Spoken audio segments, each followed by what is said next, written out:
Gerbiamas pirmininkė, ponios ir ponai. Es pramonės politikos, kuri yra valstybių narių kompetencija įgyvendinimas, susiduria su nemažai kliūčių, neleidžiančių pasiekti geresnių rezultatų, didesnio konkurencingumo. Paminėsiu keletą. Reglamentavimą, tvarų vystymąsi. Es pramonė susiduria su per dideliu reglamentavimu ir per didelę biurokratiją. Nuo to kenčia ypač mažosios ir vidutinės įmonės, kurių steigimui ir veiklai užkraunama pernelyg didelė administracinė našta. Mažosios ir vidutinės įmonės sudaro virš 90% visų įmonių.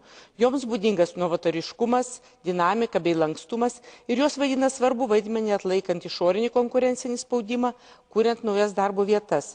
Todėl kviečiu Europos komisiją bei valstybės narės iš esmės supaprastinti mažų ir vidutinių įmonių reglamentavimo aplinką. Tvarus vystymasis yra visų ES politikų horizontalus reikalavimas.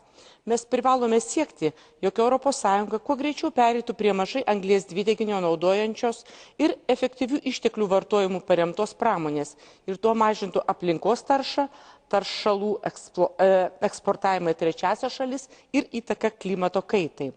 Tvarus vystymasis turėtų remtis naujomis technologijomis, todėl būtina didinti mokslinių tyrimų finansavimą, kuriuo mes atsiliekame nuo JAV ir nuo Japonijos, bei mažinti patentų kainas, tuo didinant naujovių sklaidą.